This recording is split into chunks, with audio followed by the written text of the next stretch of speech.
Hola Pablo, hoy estamos hablando de la película The Insider de Michael Mann de 1999. Creo que esta película habla de unos temas muy interesantes, vamos a discutirlos muy en profundo hoy, pero particularmente cómo te parecieron los villanos de esta película, porque creo que tienen una particularidad que tiene un villano y al minuto, bueno, faltando 50 minutos para el final, aparece otro villano. ¿Cómo te parecieron los villanos?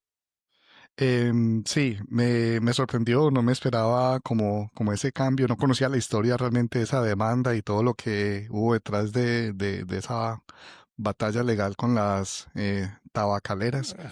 Pero sí es verdad, fue interesante ver cómo el enemigo también estaba, como dicen en Estados Unidos, within, pues desde adentro, cómo eso también pues influenció mucho y me parece que hizo que la película tuviera como un segundo aire porque Sí, si hubiera sido solamente, digamos, como el litigio, la parte con el enemigo con externo, que son Brown las Williamson. Ujú. exacto, con las tabacaleras, perdón, toqué el micrófono. Si fuera solamente con las tabacaleras, hubiera sido muy, tal vez como muy plano. Esto le dio como otro tono que fue interesante, me gustó. Y ahora en el podcast te voy a contar un poquitico que hay más detrás de lo que pasa ahí en Brown and Williamson y esas tabacaleras y CBS que no lo dijeron en la película. Entonces, Excelente. prepárense.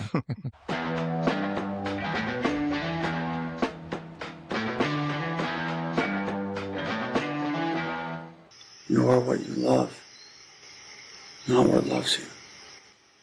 That's what I decided a long time ago. Hola y bienvenidos a un nuevo episodio de Cinema Jam, un podcast donde dos amigos discutimos ciertas películas de diferentes géneros y estamos en un nuevo mes, estamos en el mes de octubre donde vamos a hablar de nuestras imperdibles películas que en el Jam 1, porque es el primer aniversario del podcast, pues vamos a mostrar las que más nos han gustado, las que más nos han descrestado y o por lo menos esas recientes que nos han descrestado y que queremos compartir, porque hay muchas que nos gustan y hemos hablado de algunas. Casablanca para mí siempre ha sido mi película favorita. Back to the Future es la película que me enamoró al cine y Star Wars pues siempre ha sido un clásico para mí, pero no vamos a hablar de esas, vamos a hablar de clásicos modernos que son nuestras imperdibles. Entonces, como siempre, está Sebastián Gómez desde Austin, Texas y me acompaña desde Montreal, Canadá.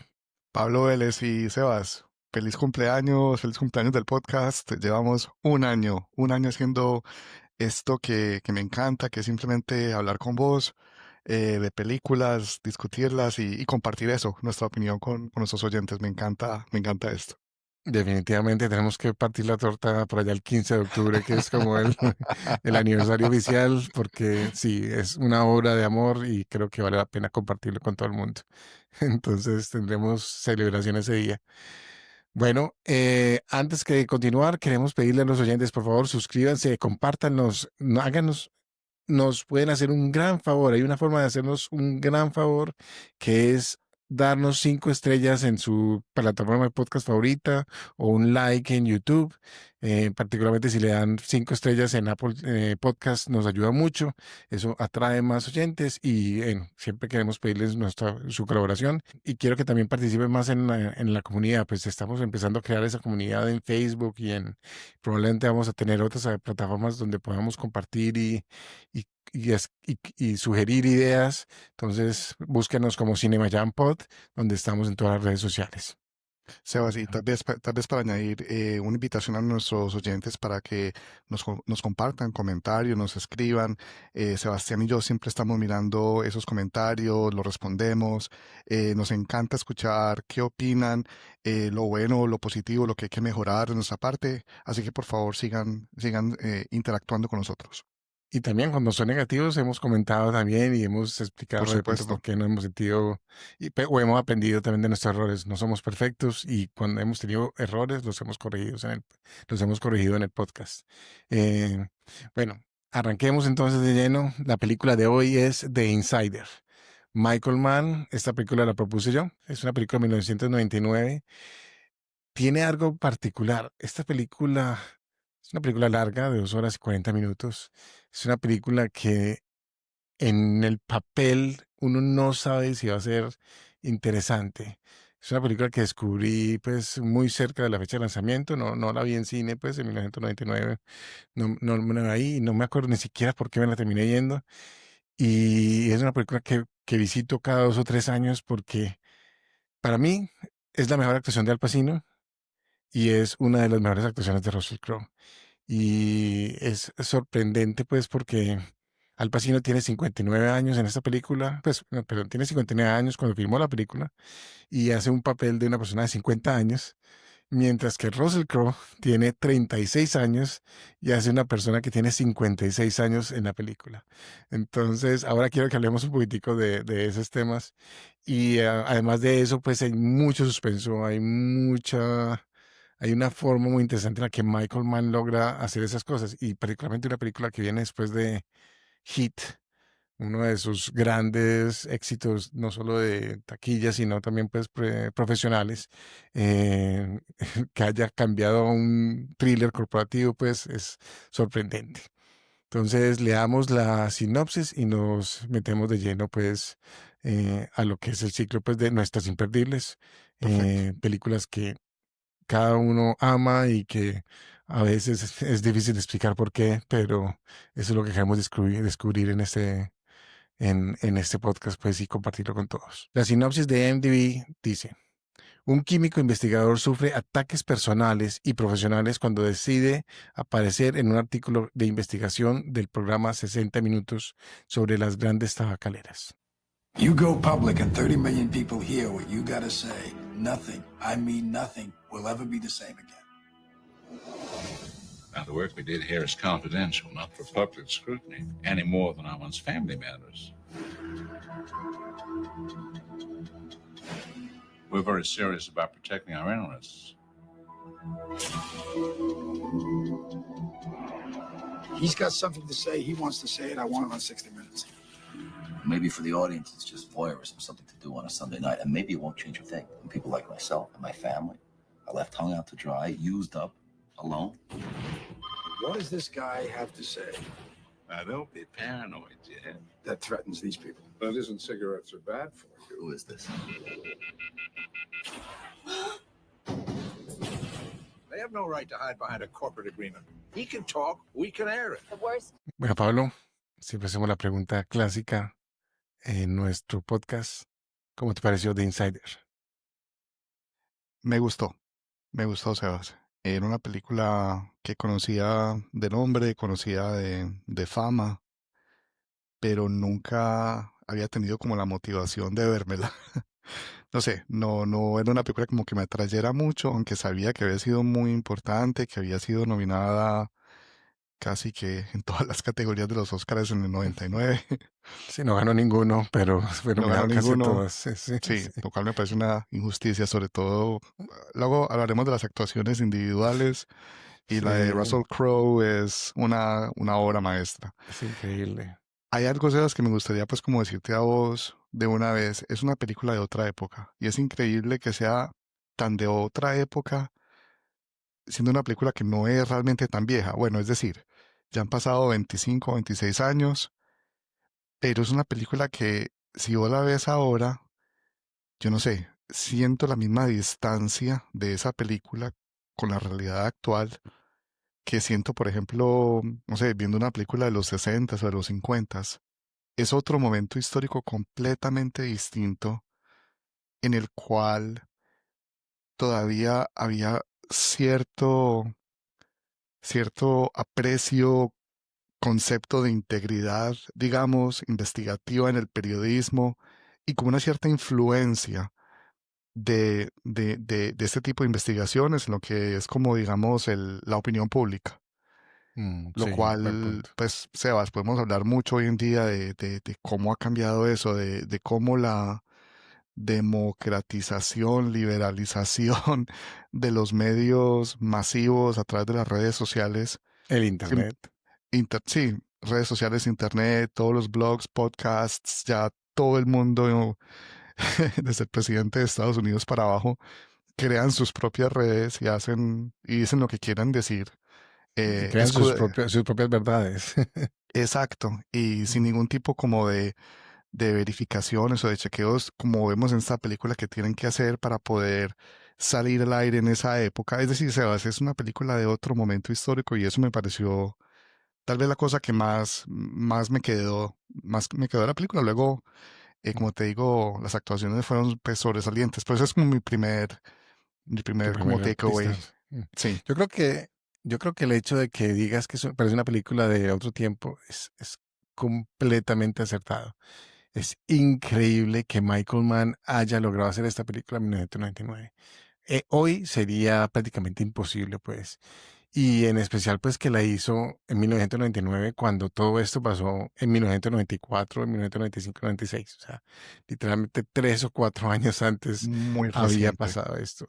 O sea, era reciente. O sea, y uno, yo creo que tienes razón de que parece una película de los 70, porque incluso las acciones de los villanos en esta película, los primeros villanos, empecémoslo, pues, Brown and Williams son los que contratan, pues los que están amenazando de vida, pues obviamente nunca se demostró, pues, Sí, si eh, crees, Sebas, ah, decimos un poco como es lo que siempre hacemos, que es como describir un poco la película así rápidamente, no la sinopsis, sino como elaborar un poco más en la sí. historia, así lo ves. Perfecto, sí, pero sí quiero decir que Brown y Williamson es un villano clásico de esos de los 70, pues como que Exacto, es, sí, sí. son tan malos que, mejor dicho, uno no parecen caricatura, pues, o sea, son casi caricatura. Entonces la película es interesante porque empieza, bueno, tiene dos elementos. Está ese elemento periodístico, que incluso pues lo podríamos comparar con Network, con President's Men, con esas películas clásicas de los 70 de periodismo y del cambio del periodismo, pues al cómo está evolucionando. Y entonces empieza realmente la película, es mostrándonos cómo trabaja Lowell Bergman, que es Al Pacino, que es la persona que viaja, es el productor que busca como las historias y es el que está en contacto como con esas personas que entrevista, se me olvidó el nombre de Christopher Mike, Plummer, Mike Wallace. Mike Wallace, el famosísimo Mike Wallace en Estados Unidos, y Christopher Plummer hace otro papel espectacular, pues como Mike Wallace, que Todos estuvieron nominados. Me parece que ahí es hubo quien ganó el Oscar al mejor actor, porque Kevin obviamente Spacey Kevin por Spacey American por... Beauty. No, no puede Todas, ser. todas las que perdió, todas las que perdió. Bueno, ese es uno de los temas que quería conversar. Antes de que sigamos con la Bueno, sí, historia, vale, voy a vale, contar vale. eso. Creo que el mayor pecado, el mayor crimen del 2000 o del 99, pues técnicamente cuando nominan la película, es que American Beauty es la película que se ganó todos los Oscars ese año. Pero esa película no ha envejecido muy bien. Esa película es prácticamente de un pedófilo, los personajes son supremamente crudos y pues, mejor dicho, el otro día me la traté de empezar a ver y no sé, hubo algo que me desagradó como de la película. No sé si es el hecho ya que uno conecta pues a Kevin Spacey pues Tal con todo lo que vez, pasó después. sí, sabes, yo creo que tal Pero vez tiene que ver mucho eso, porque Kevin Spacey es un actorazo, lo sí, habíamos hablado cuando vimos LA Confidential, por ejemplo, sí. como una interpretación tan buena como en esa película que tiene él, que es excelente, ya vos la ves con otros ojos y te queda muy difícil como sacarte eso de la cabeza. También hablamos de eso con la dirección de Víctor Salva en Clown House, Sí. que es muy buena, pero sabiendo todo el trasfondo, te daña, Te afecta. sí, Uno trata de ser lo más imparcial posible, pero hay cosas que ya uno con la evolución y con la vida y teniendo familia, ya como que uno dice, no, no puedo, ya uno no logra, no logra sentir esa conexión. Bueno, y ahora más pensar en la injusticia, porque para mí esta película es mucho más, el mensaje es mucho más profundo.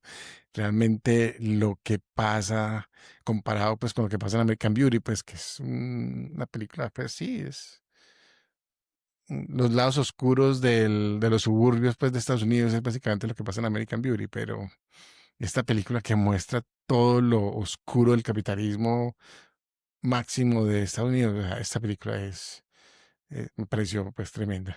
Sebas, yo te quiero hacer una pregunta pues a vos en este momento y tal vez pues como que puedas ayudar un poco, como estamos hablando un poco de la historia para nuestros oyentes, para aquellos que no se han visto la película, em, la motivación principal del personaje de Russell Crowe, que es De Weigan. Jeffrey Wigand. em, no sé, digamos que no es el héroe normal, es decir, no es un No, héroe perfecto, nada que ver. Y tal vez como es un caso de la vida real, no hay ninguna forma de obviamente como embellecer ese personaje, darle una motivación como mucho más profunda. Mi opinión, Sebas, es que fue un héroe por venganza, básicamente, porque a él lo despidieron y fue solamente por eso, porque se sintió humillado, que sí, decidió hablar de lo que están haciendo las tabacaleras. Es como decir, en retaliación. Ujú. exacto, a él y en una parte lo dijo, me estaban pagando muy bien. Que por qué no lo había hecho antes. Y él decía, no, porque me estaban pagando muy bien, mi esposa estaba feliz, teníamos una buena casa, los hijos iban a un buen colegio, las hijas.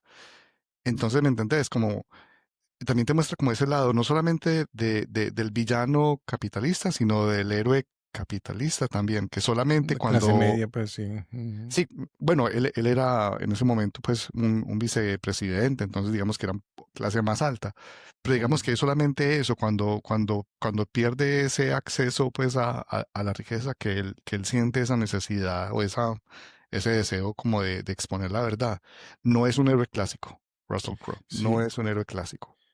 y yo creo que ese es el tema. Yo también me leí el artículo en el que se basa la película, pues ahorita lo podemos mencionar un poquitico. Eh, bueno, la película fue escrita por Eric Roth y Michael Mann, pues en conjunto, pero se basan en un artículo de Marie Brenner que salió en Vanity Fair, pues, en 1996, donde cuentan toda la historia y van en mucho más detalles, pues, de la vida de Weigan y de lo que pasó, pues, con las tabacaleras y todo eso.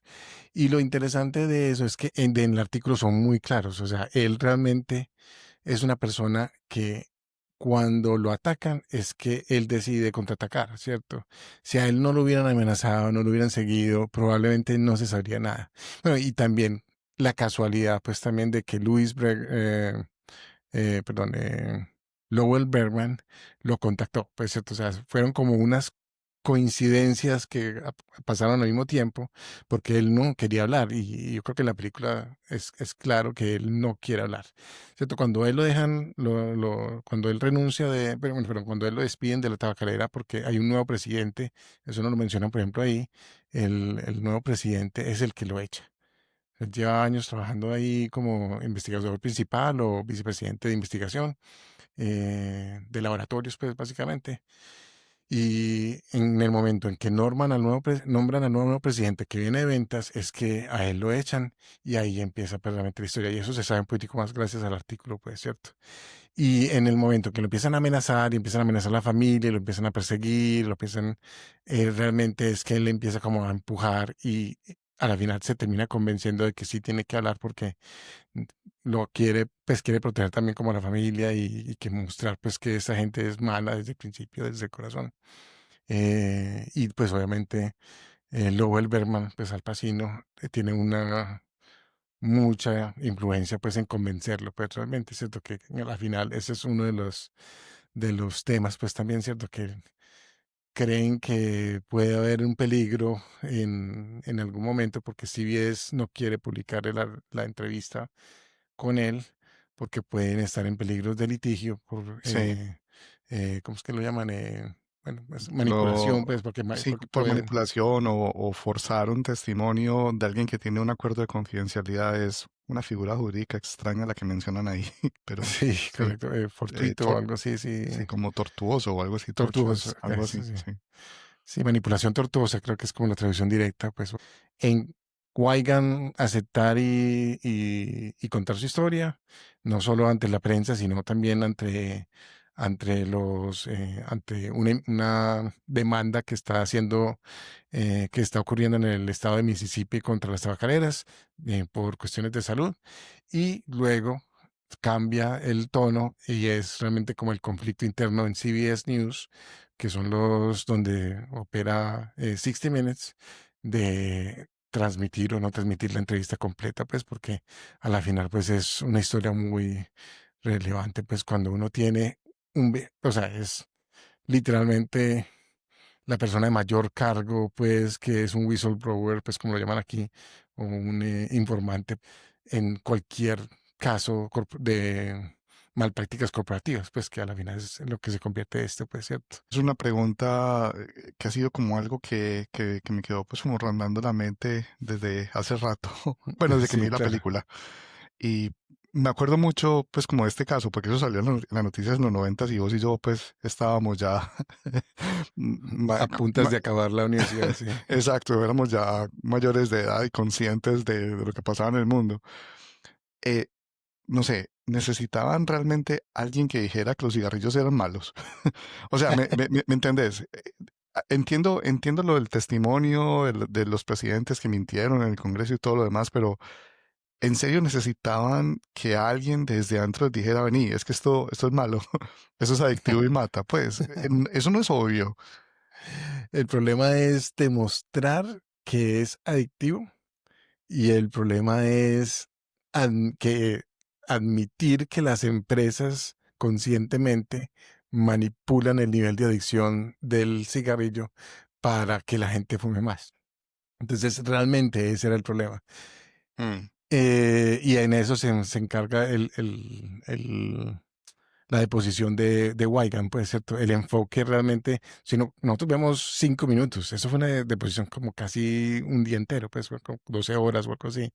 Entonces, nosotros apenas vemos 5 minutos de esa deposición, pues, de los puntos claves, pero realmente es, Él o sea, explica todo ese proceso de la la manipulación de ciencia los niveles. detrás. Sí, bueno, de pronto tal vez eso hubiera dado como un poco más de contexto, porque lo poco que vemos en la película son como unas frases, digamos, como, sí, metemos mucha nicotina. El cigarrillo es un dispositivo para dar nicotina, pues, como un drogadicto. Exacto. Y Pero le inyectan amoníaco para hacerlo, para que sea más adictivo, pues, y todo ese tipo de detalles. Que rompa más fácil la barrera cerebral, la membrana cerebral que protege al cerebro de químicos para que logren eso, pues, todos pero esos detalles. o sea, mi punto sigue siendo, toda la gente, todas las personas que en algún momento en su vida se han fumado un cigarrillo, yo incluido, no Sí, sé, también. sabemos que eso es malo. O sea, no hay ninguna forma de ver a una empresa tabacalera como alguien que se preocupa por tu salud, porque es un producto que es completamente malo. Es decir, no hay nada bueno en él. Ni siquiera se puede. Pues en los 50 había doctores que pensaban que era bueno para los pulmones, Vale, pero que eso te fue calentaba. demostrado, eso fue claramente desmentido. O sea, es decir, digamos que entiendo lo que vos decís, pero el testimonio y la explicación, pues, como científica y como darle pues, como un contexto más basado en hechos, a algo que ya era, pues, como conocimiento, pues, como común. No sé, todavía me sorprende mucho que se hubiera necesitado como esto para poder demandar a las tabacaleras, pero bueno, igual así funciona el sistema de Estados Unidos de justicia. En fin, Sí, y a la final se trata de eso, de demostrarlo, de que lo conocen, de que sabían, de que conscientemente lo estaban manipulando. Ese yo creo que es el demostrar, enfoque. demostrar que el agua moja, Sebas. Exactamente. Y es lo mismo ahora, por ejemplo, o sea, porque cuando son investigaciones externas, independientes, ellos siempre logran eh, hacer Una contrainvestigación. sí, pues logran demostrar algo al opuesto, pues digámoslo así, o logran defenderse de alguna forma y cambiar en el público. Simplemente, pues, casi lo que intentan hacer con Weigand en este caso, pues de difamar. Ah, esos investigadores están en contra de toda son comunistas, pues, ¿cierto? O sea, cosas así, pues como lo que pasaba, pues, por ejemplo, en este caso, pues, hoy en día, son antiamericanos, son anticapitalistas, siempre buscan la forma, pues, como de, ok, pero si ve, pero en este caso, como es alguien que viene de adentro y que era un top executive, pues uno de los vicepresidentes ejecutivos, obviamente es un punto de vista distinto, pues y estoy de acuerdo contigo, es increíble que para poder mantener esa investigación, y uno lo ve a la final, en los últimos 10 minutos, si no transmiten la entrevista, prácticamente el caso se pierde, ¿cierto? Es un tema de opinión pública, Y es increíble, ¿cierto? Sebas, y a eso estamos haciendo como un pequeño círculo acá al principio cuando me hiciste esa pregunta de qué fue lo que me gustó, si me gustó, y que te decía que era una película de otra época, porque precisamente Mm, es como ahora, hoy en día, algo que se perdió, ¿sí me entendés? Ya en este momento mm, sale una investigación como estas y no sé, y a nadie lo través ve. de eso, no solamente que nadie lo ve, exacto, porque ya están viendo otros medios de comunicación que son las redes sociales que Redes con sus sociales, algoritmos están a vos presentando el contenido que a vos te interesa, entonces no escuchas ningún tipo de noticia disidente o diferente, te vos vivís en tu burbuja informativa. Entonces no tenía ninguna forma de decir, no, mira, quiero ver como un lado crítico a esto que consigo pues como mi realidad. Es una y película es, definitivamente de otra época, es increíble, Sebas, o sea, me sentí tan viejo viéndola. que nosotros pasamos por esto, sí. Sí, no, esta semana, o la semana pasada pasó lo de Jimmy Kimmel, ¿cierto? En cierto modo, yo pensé un poquitico en eso. O sea, en esta película, o sea, o en esta época, pues, en 1994, 95, cuando pasó el reporte de 60 Minutes, 40 millones de personas conectaban a ver, no se conectaban, prendían el televisor a ver 60 Minutes, ¿cierto? Era el programa investigativo más importante de la televisión. 40 millones de personas. Jimmy Kimmel en televisión en vivo solo logró, pues bueno, un muy buen número de 6 millones de personas cuando volvió al aire, pues. Y en YouTube 25 millones, o sea, ni siquiera se acercaron. Y estamos hablando pues de una de las noticias más importantes que pasó en los últimos 15 días, pues aquí, ¿cierto? Que fue que la cancelada y el retorno de Jimmy Kimmel en la televisión. eh, y ni siquiera la suma de los dos pues, o sea, alcanzan a llegar a lo que fue, a lo que era 60 Minutes en 1996 o 95. Es increíble, o sea, son unas cifras completamente, sí, es súper distintas pues a lo que tenemos ahora. Algún día veremos una película de este episodio de la vida política, cultural de Estados Unidos. Sebas, Definitivamente. hablamos De de las pronto tan cerca actuaciones. como este, pues, porque como Sí, estamos hablando de 3 o 4 años de diferencia en este caso, pues que eso también me sorprendió, pues viendo la historia que Michael Mann incluso estaba produciendo otra película, estaba preparando la producción de otra película cuando leyó el artículo de Vanity Fair y cambió todo y en menos de un año y punta hizo esta película. Así es increíble. Sí, hablemos de las actuaciones, hablemos de actuaciones, definitivamente. Sebas. Para mí es Sí. como esa cosa que también es el otro punto que me muero pues como por hablar con vos. Pues hablemos de primero Russell Crowe, 36 años, está siendo una persona, está haciendo el papel de una persona de 56 años. Increíble, ¿no? La actuación de Russell Crowe es perfecta, es perfecta, es perfecta, no tiene absolutamente nada malo. Es, la verdad, me impactó no solamente, digamos, como la transformación física y lo que vos decís, como la credibilidad de que vos estás viendo una persona, pues, mayor, una persona Sí, que es un vicepresidente ejecutivo y demás, sino también lo que vos ves, como toda esa rabia interna, como ese deseo de venganza cuando lo atacan, tiene una cantidad como de cosas reprimidas que vos lo ves impresionante y me parece increíble que hubieran premiado más a Gladiador, donde se ganó el Oscar, que esta película. A mí sí, me encanta que Gladiador. era la que seguía, pues Sí, sí, que es la que seguía después es de una de mis esta, sí. películas favoritas. Es una de mis películas favoritas también y me encanta, pero la actuación aquí es una cosa impresionante. Es algo que Mm, toda persona que quiera ser actor tiene que estudiar de arriba para abajo. Lo que es hace increíble. Russell Crowe. Ahora, voy a ser El la disidente. persona, el disidente. No me gustó Al Pacino. Ve, ok.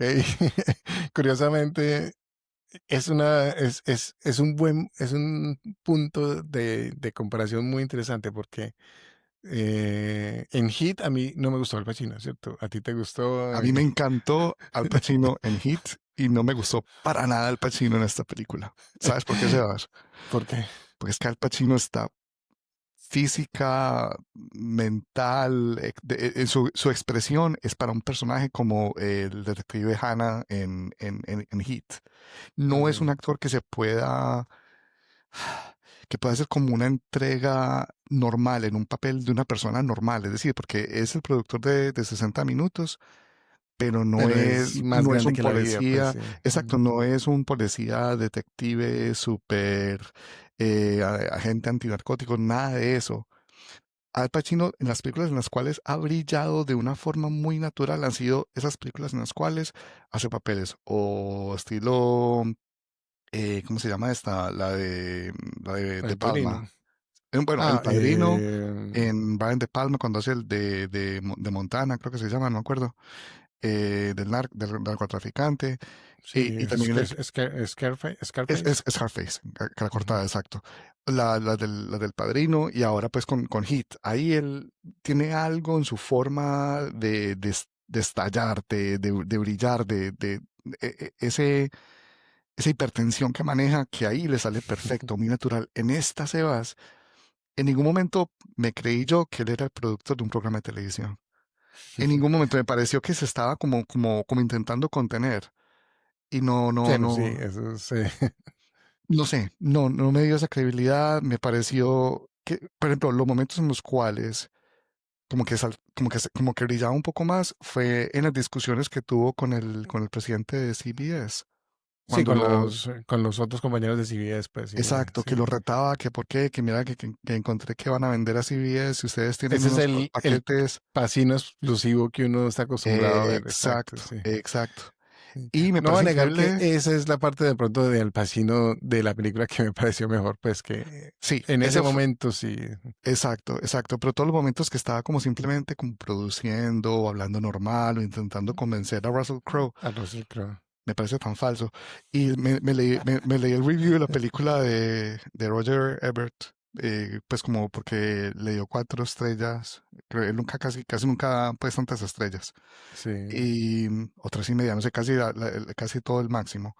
Y, y alababa muchísimo, decía que era la mejor actuación de Al Pacino, y la verdad no la veo, no, no, no. Y irónicamente, precisamente, yo también estoy de acuerdo de que yo no había leído la de Roger Ebert, pero también me parece que de las mejores actuaciones de Al Pacino después de los 70, pues, o sea, después de que pasó esa época dorada, pues, de El Padrino, Sérpico y Dog's Day Afternoon, creo que sí, porque la película con la que ganó el Oscar, pues, que fue en 1996, creo que fue, que es la de la El que hace el tango, papel ciego. sí, Scent of a Woman, ¿no? sí, ¿Cómo sí, es? sí, Santos Sí, Woman.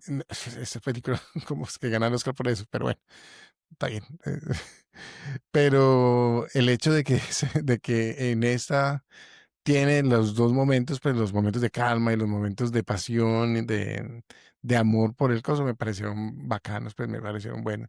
Pero es interesante, pues que en ese sentido estamos completamente en opuestos, pues, pero está bien. Igual, pues, Al Pacino creo que indudablemente es uno de los mejores actores, pero también es controversial porque a veces es como que no cuadran las actuaciones de lo que se espera en alguna película.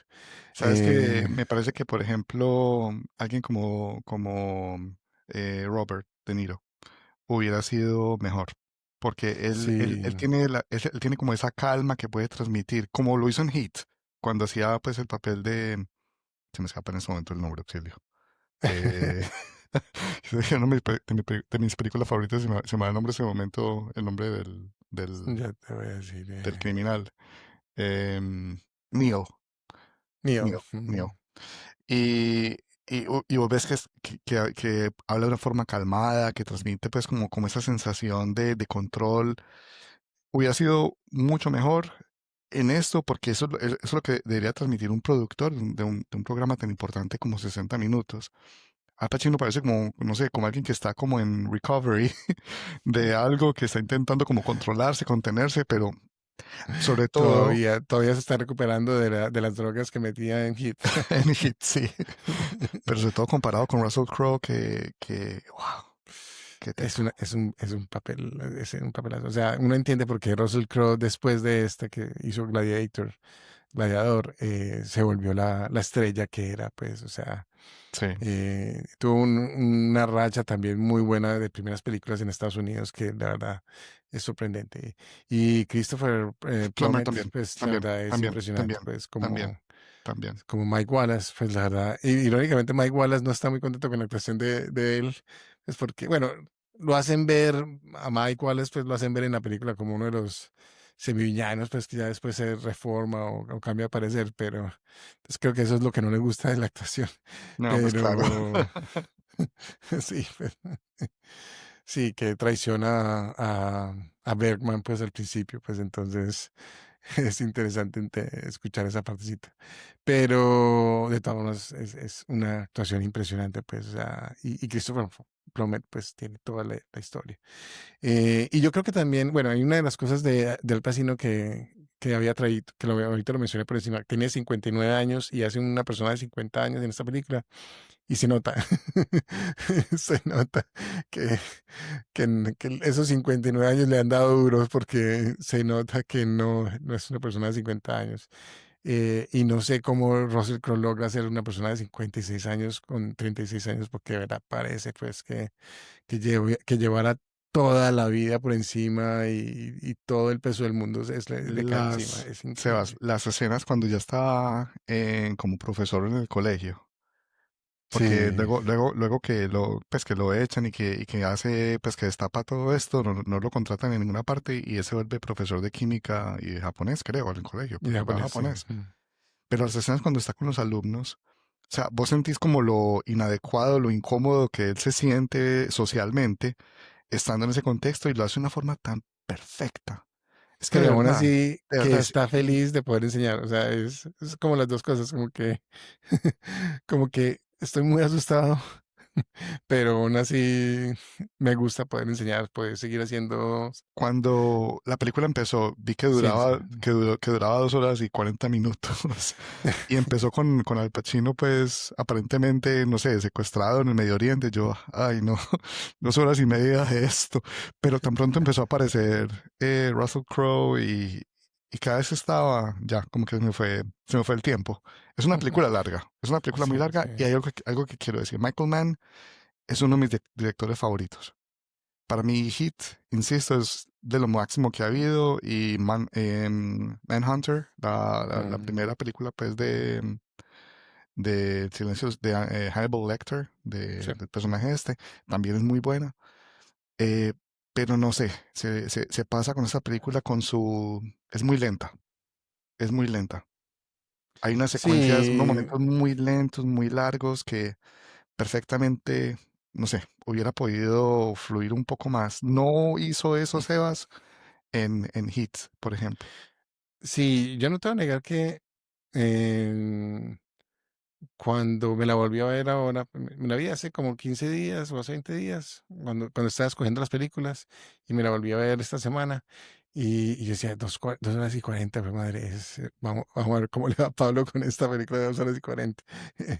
Porque hay escenas que, bueno, hay un tema, hablemos, las escenas son espectaculares, la cinematografía de esta película es espectacular, es perfecta. Entonces, muchas de las escenas que está hablando Pablo, que son lentas, se enfocan en tomas largas, en las cuales estamos viendo a la gente reflexionando o están en una sombra, en un hotel, que son escenas en las que no pasa mucho, simplemente estamos viendo la actuación de Russell Crowe, casi todas esas escenas, realmente ni siquiera de Al Pacino, de los otros, es prácticamente son escenas en las que Russell Crowe está callado, reflexionando en, o en el mar, o en el hotel, o en el carro, pues, ¿cierto? Entonces es interesante porque es importante, son importantes para ver, o sea, en otro actor que no sea Russell Crowe, nunca hubiéramos logrado esto, o sea, estamos viendo qué está pasando por su cabeza. Entonces,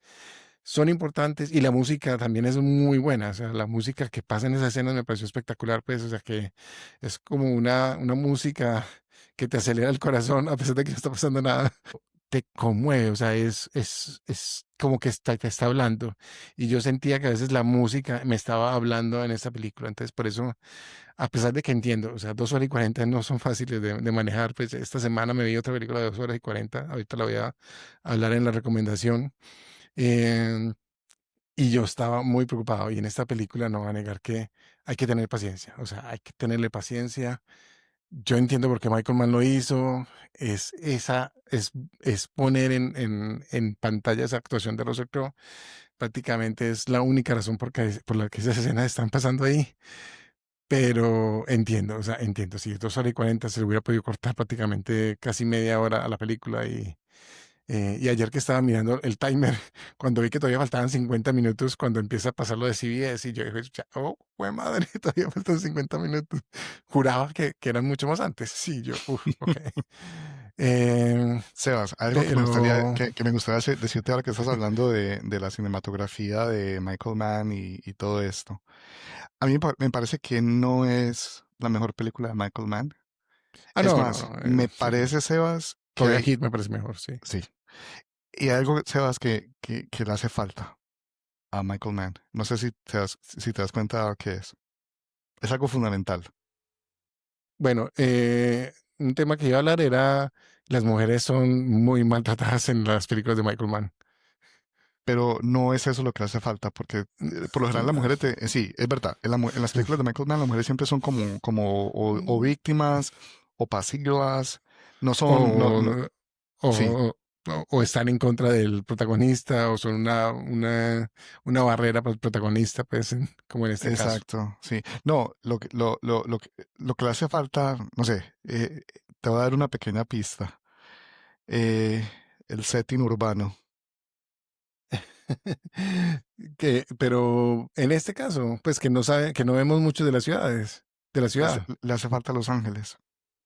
Michael Mann Bueno, sí, en Heat, en Collateral, en la misma la Manhunter. ciudad Y, o sea, bueno, más que todo, sobre todo en Heat, Los Ángeles juega un papel importantísimo. Y en Collateral es un también. personaje más, sí, exacto, Exacto, sí. y en Collateral la verdad es que la historia es menos relevante, es una película que es como una carta de amor a la ciudad, ¿sí me entiendes?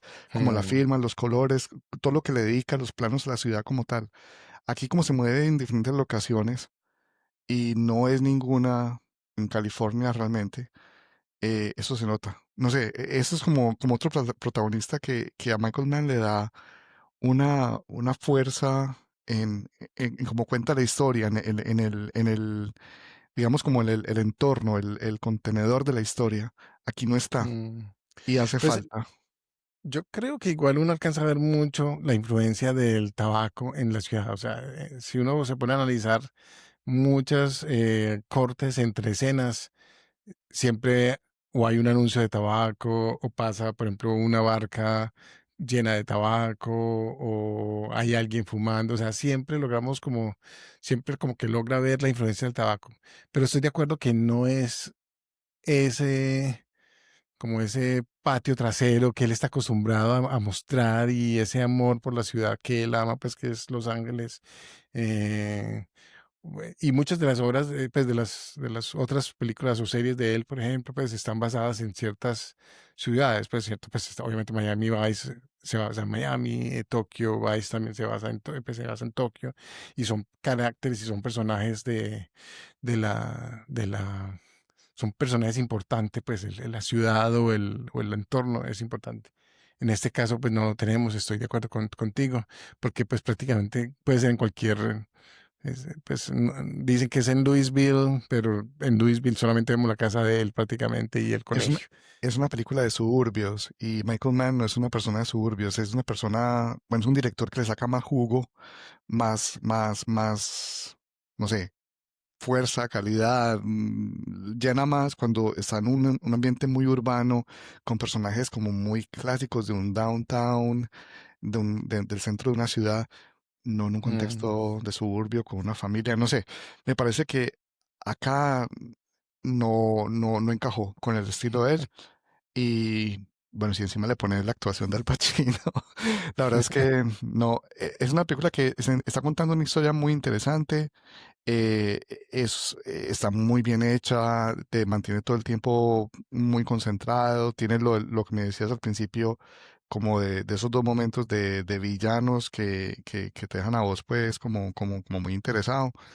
eh, pero no es la película más con mayor como cohesión artística que ha hecho Michael Mann, no lo es. No, y se sale mucho de lo que uno normalmente está acostumbrado de Michael Mann. Y por eso siempre me ha llamado la atención esta película que es como un experimento de Michael Mann de hacer algo distinto, pues, ¿cierto? O sea, es un thriller corporativo, pues esta película tiene más que ver con La Firma que con Heat o Manhunter. Se sale completamente de lo que uno está acostumbrado a ver de Michael Mann y por eso siempre la he tenido como en ese radar, o sea, que me encanta, hay algo especial en la película que nunca he Mm. logrado como describir, pero soy consciente de que no es una película para todo el mundo. 2 horas de 40 minutos no todo el mundo le puede dedicar a este tipo de película y yo estoy de acuerdo, o sea, es lenta, o sea, tiene esas partes de lentitud, la sabe manejar muy bien pues con las vistas y con esas panoramas y con la música, o sea, en la edición pues creo que logra contrarrestar mucho esa lentitud, pero es obvio que hay mucho alargue pues de cosas que pudiera cortar. Y bueno, y por desgracia pues la película fue un fracaso en taquilla. Entonces también pues hace que sea de pronto que la gente no la reconozca tanto. Y pues sí quiero mencionar, o sea, hay mucho de la historia que cortaron. O sea, el artículo es larguísimo.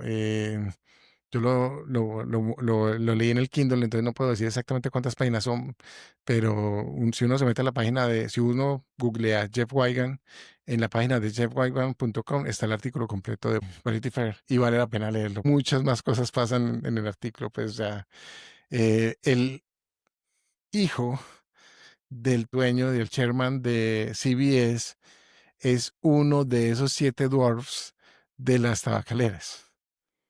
Entonces, esa es una de las también razones escondidas de no solamente la venta de CBS a Westinghouse, sino que también el Tisch, el chairman de CBS, Tisch, es, estaba directamente vinculado con una de las tabacaleras. No es de Brown and Williamson, sino de otra de las tabacaleras, pero era el presidente, era uno de esos 7 que mintió ante el Congreso, pues entonces está eso. Y ABC también había acabado de pasar por una demanda legal. ABC es de Disney, pues cierto. Y Touchstone Pictures, que es la película que distribuyó perdón, la compañía productora que distribuyó esta película, es de Disney.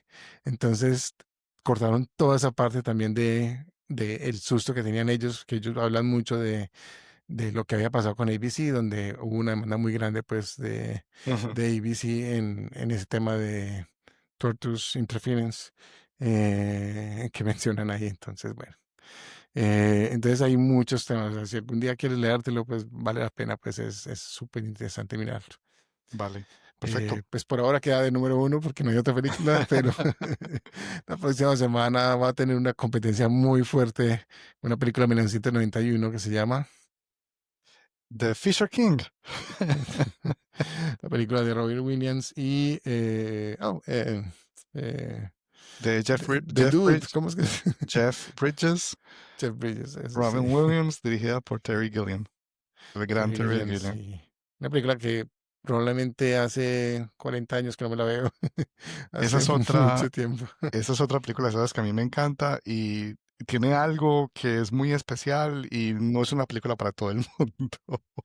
Eso recuerdo que no es una película para todo el mundo, porque es un drama, pues, es un drama con muchos temas Es interesantes, sí. alguien leí como la sinopsis de alguien que decía que es una fábula, una fábula moderna o urbana, algo Urbana. así. Ujú. Sí, Sí, y creo es eso. que sí, alguna vez lo había leído así como una interpretación. Creo que lo ponían en la carátula del DVD, ahora que lo pienso. Les recordamos, por favor, que se suscriban y compartan el podcast. Pablo, ¿tienes alguna otra cosita para recomendarnos? Tengo dos, ¿puedo? Sí, claro, sí, está bien. Una es una recomendación por méritos, por las buenas razones. La otra es, digamos, como lo opuesto, pero que podría ser como interesante para poder completar como esa visión de lo que ha sido la evolución artística de Michael Mann. Voy a empezar con la segunda, con aquella que no es una recomendación porque sea una buena película, pero muestra ese camino, el recorrido que ha hecho Michael Mann y todo lo que ha progresado. Fue realmente creo que una de las primeras películas que hizo Michael Mann. Se llama The Keep.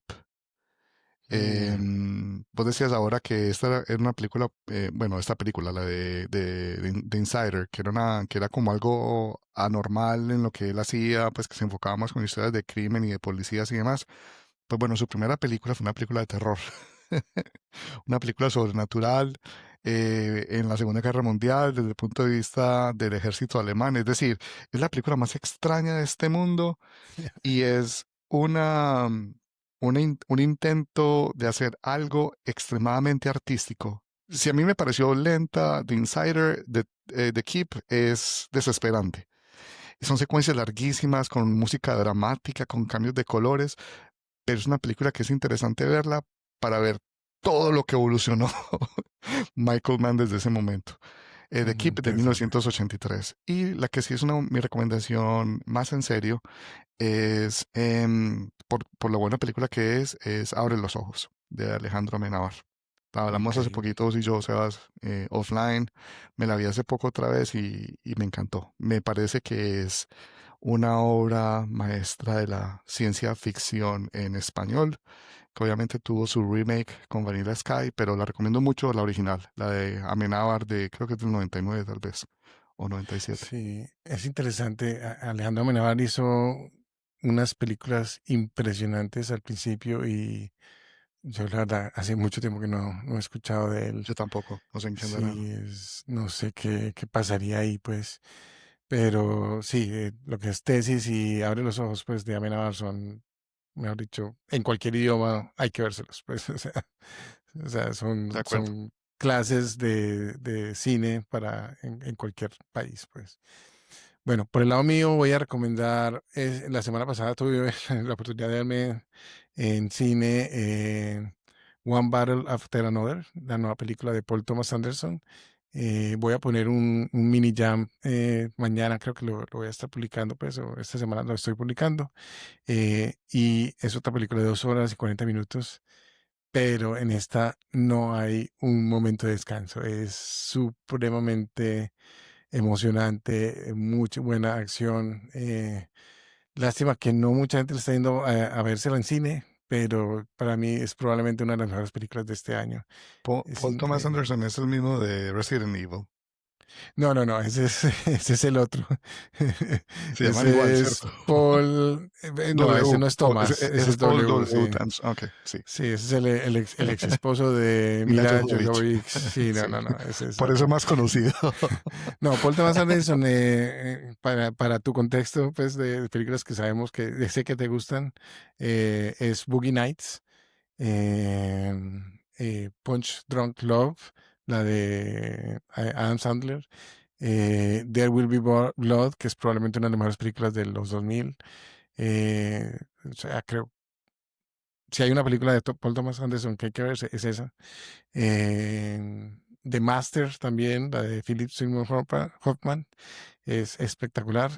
No, es un director que ha hecho 10 películas, esta es la 10ª película. Todas las películas vale la pena vérselas. O sea, todas las películas o sea, son superiores, pues es Mm. casi en un nivel o mejor dicho, está en el mismo nivel, yo la podría en el mismo nivel de Coen Brothers cuando trabajan juntos. Cuando no trabajan juntos es distinto. Pero las películas que han hecho ellos dos trabajando juntos como como es, productor y codirector, esas son todas excelentes, o por lo menos muy buenas, pues las malas son muy buenas. Yo sé que a usted gusta mucho de Coen Brothers. A mí, no sé. Todavía no me entran. Las que son buenas de ellos son muy buenas, ¿o no? Pues me Pues, gusta Fargo.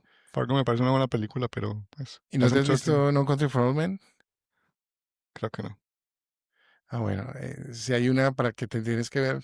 Mm. Yo estaba haciendo una lista también de obras maestras y No Country for Old Men, There Will Be Blood están en esa lista, pues, o sea que algún día las podemos Ok. de pronto considerar. Bueno, pero muy recomendada One Battle After Another por Thomas Anderson, no confundirlo con Paul W. Anderson, ni Wes Anderson, que es el otro que es con W. Anderson, aunque Wes Anderson sí me gusta, pues que ese es el de Budapest De Hotel Budapest Hotel y todas las y cosas de otras Asteroid películas, pues, City. sí. Sí. Bueno, muchísimas gracias. Hasta la próxima y keep jamming about movies. Gracias a todos. Hasta la próxima.